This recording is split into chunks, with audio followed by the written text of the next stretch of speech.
Kelihatannya tuh mudah ya kan, cuma pelajari apa sih tanah, air gitu doang, tapi ternyata sangat-sangat mudah tapi bohong. Nama aku Ulfi. Nama aku Meila. Aku Alfi. Kalau aku Adita. Kenalin aku Magda. Semester 5 dari Fakultas Teknik Sipil Perencanaan dan Kebumian. Aku Marsha Najla Udinda. Nama aku Nur Hafiza. Aku dari Fakultas Teknik Sipil Perencanaan dan Kebumian. Sekarang semester 3.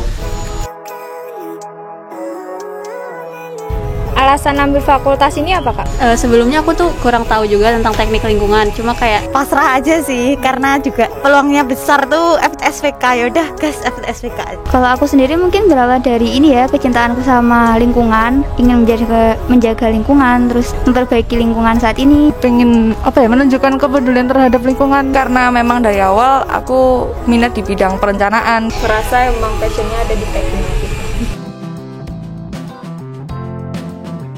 Jurusan ini itu mempelajari tentang apa aja sih? Karena fakultas perencanaan, jadi misal ada proyek, misalkan proyek pembangunan jembatan gitu, itu yang dipakai adalah dari sipil, bagaimana menghitung ini dan itu, kemudian dari arsitektur untuk mendesain ini dan itunya, dan kemudian dari jurusan-jurusan lain yang saling menunjang untuk kegiatan proyek itu sendiri. Pengelolaan sampah, kemudian cara reduksi sampah gitu. Juga mempelajari mengenai pencemaran udara, kayak mekanika tanah gitu, terus Segala hal yang berhubungan sama pengolahan sama perawatan terhadap lingkungan, tapi lebih ke badan operasinya kayak gitu sih. itu. Apakah fakultas yang diambil ini udah sesuai dengan passion kamu? Sudah. Insya Allah sudah. Insya Allah sudah, dan semoga emang passion. kurang tahu juga ya sesuai atau enggak. Tapi selama ini kayak masih fine-fine aja sih.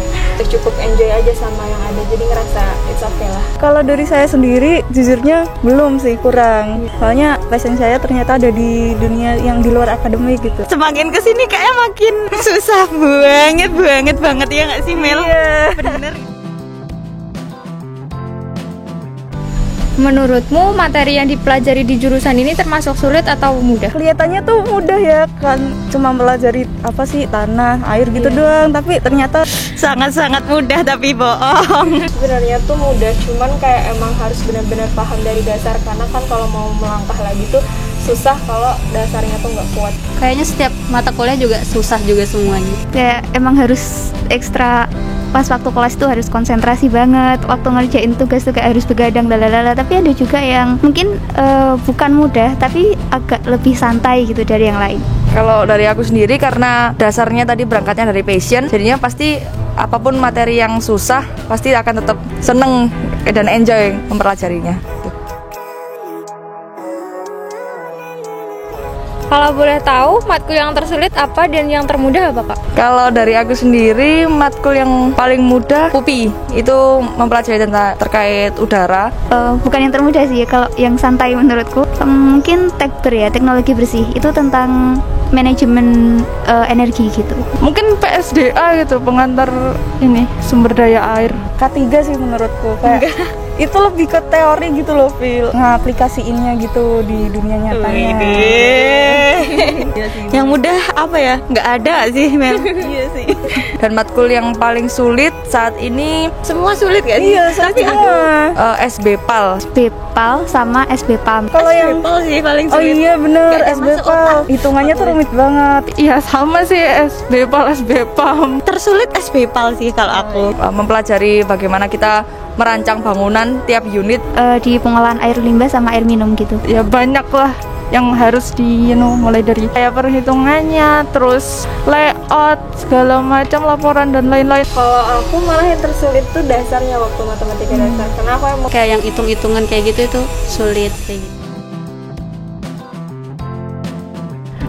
Pernah ngerasa salah jurusan nggak, Pak? Kalau aku sendiri karena emang dari awal pengen di TL, jadi ya alhamdulillah nggak pernah. Belum pernah. 3 semester ini sih belum pernah ngerasa salah jurusan sih. pernah kayak bener-bener ngerasa salah jurusannya, enggak sih, cuman lumayan kaget sama ternyata jurusanku gini loh. Soalnya kan sebelum masuk tuh cuman kenal yang dasar-dasar sama yang seadanya aja, terus kalau udah masuk kayak kaget aja gitu, tapi nggak nyampe yang benar-benar ngerasa salah jurusan. Pernah ngerasa salah jurusan nggak kak? Pernah banget sih, tapi ya gimana lagi, udah ambil ya jalani aja sih. Udah sampai semester segini tapi ya udah deh lanjutin aja gitu.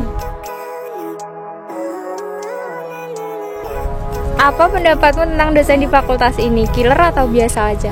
Ya kalau itu gimana ya jawabnya, beragam juga, subjektif juga. Tapi emang kalau menurutku pribadi ada juga dosen yang mungkin tegas gitu, terus ada dosen yang lebih santai, ada dosen yang suka bercanda gitu. Kalau killer nggak ada ya, karena udah disebutin tadi adanya itu dosennya yang tegas. Jadi ya udah sesuai dengan timeline yang sudah beliau rancang dari awal gitu, terkait tugas, terkait penilaian kayak gitu. Nggak ada yang killer sampai ngawur sampai kitanya mahasiswa takut mau gini mau itu, nggak ada. Dan kebanyakan dosen di sini, bukan kebanyakan sih, ya beberapa ada yang santai seperti itu. Ya macam-macam sih ya, nano-nano, ada yang killer, ada yang biasa, ada yang baik. Menurut gue ya yang killer mesti tetap ada, tapi kadang killernya tuh cuma di kelas. Aduh, gak berani sebut merek, Mbak.